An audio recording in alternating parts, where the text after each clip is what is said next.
پتہ نہیں میں بزدل ہوں، پتہ نہیں میں کمزور ہوں، پتہ نہیں میں ایمان ضعیف ہوں، یہ تو اللہ کو پتہ ہے.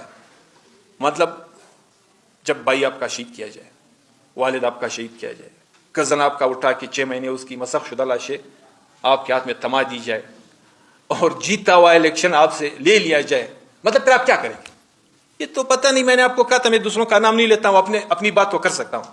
آپ کی نظر میں پتہ نہیں میں بزدل ہوں، میں کمزور ہوں، میں پتہ نہیں کس سوچ اور فکر کا مالک ہوں، پھر بھی ہم کہتے ہیں کہ نہیں خدا رہا. مطلب ہم جیسے سیاسی، مطلب آپ ملازم کو نہیں بخش رہے ہو. ایک ملازم کی کیا گناہ ہو سکتی ہے؟ ایک سمپل ڈیمانڈ ہے، ڈی آر اے ہے اور یکساں نظام تنخواہ سسٹم ہے، آپ کی نظر میں وہ بھی بد ہے. آپ تو دروازے بند کر رہے ہو. عدالتوں سے انصاف کی توقعات آپ نے ختم کر دیں. پارلیمنٹ کی خود مختاری آپ نے پاؤں تلے رون دی ہے. مطلب لوگ کیا کریں؟ وسائل ہمارے لوٹے جا رہے ہیں، ہم دیکھ رہے ہیں. مطلب میرے گھر کے سامنے سے گیس نکل رہا ہے، میں اس سے مستفید نہیں ہوں، لوگوں کے کارخانوں سے چل رہے ہیں. میرے گھر کے تے سے سونا نکالی جا رہی ہے، کوئلہ نکالی جا رہی ہے، لیکن میں 2 وقت کی روٹی کے لیے ترس رہا ہوں.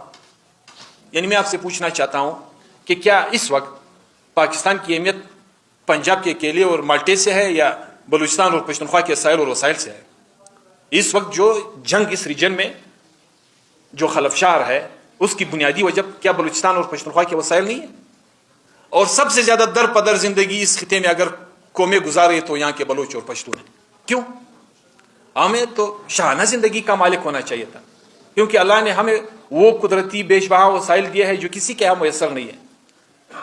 تو ہمارے ساتھ معاملات تو انصاف پر مبنی طریقہ کار سے طے کر کے آپ خود دیکھیں گے کہ یہاں پہ خوشحالی بھی ہوگی، بدامنی بھی نہیں ہوگی، دہشت گردی بھی نہیں ہوگی. خدا نخواستہ کسی کی طرف کوئی انگلی بھی نہیں اٹھا سکتا ہے کہ یا وہ اس کا کالا ہے یا وہ اس کا کالا ہے. بس یہاں پہ ایک بات انہوں نے طے کی ہوئی ہے، بدبختانہ صافی بھی، اگر میں یہ الفاظ استعمال کرتا ہوں اس میں آپ سے پہلے معذرت چاہتا ہوں، اگر جاسوسانہ کردار ادا نہ کرے وہ صافی نہیں سمجھا جاتا ہے. وہ حامد میر کی طرح 6 گولیاں سینے میں کا کے روڈوں پہ بھاگ رہا ہوگا، آغا خان تک پہنچ رہا ہوگا.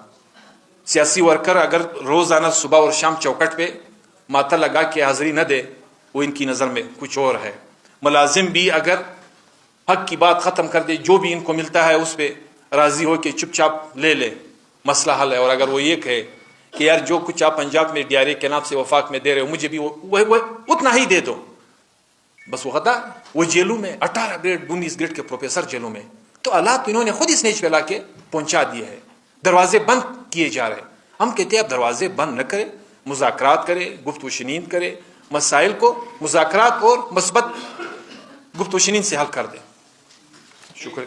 وزیر اعلیٰ صاحب نے کل فرمایا تھا، وزیر اعلیٰ صاحب نے کہا تھا کہ جی ہمارے ساتھ وسائل نہیں ہیں اور تمام جتنے بھی اخراجات جو ہم کریں نان ڈیولپمنٹ پہ چلے جا رہے ہیں. نان ڈیولپمنٹ صرف تنخواہیں نہیں ہیں، نان ڈیولپمنٹ میں ان کے پی او بھی ہے، نان ڈیولپمنٹ میں ان کے سارے جتنے بھی ان کے اخراجات ہیں وہ سارے نان ڈیولپمنٹ میں، ان کی میڈیکل وہ نان ڈیولپمنٹ میں. ان کا ڈی آر اے پہ جتنا بجٹ کو فائنانس ڈپارٹمنٹ نے جتنا فگر دیا ہے، میں آپ کے سامنے اس فگر کو چیلنج کرتا ہوں. کتنا فگر نہیں آتا ہے میں چیلنج کرتا ہوں، کیونکہ فائنانس ڈپارٹمنٹ ہمیشہ 40 سال سے میں دیکھ رہا ہوں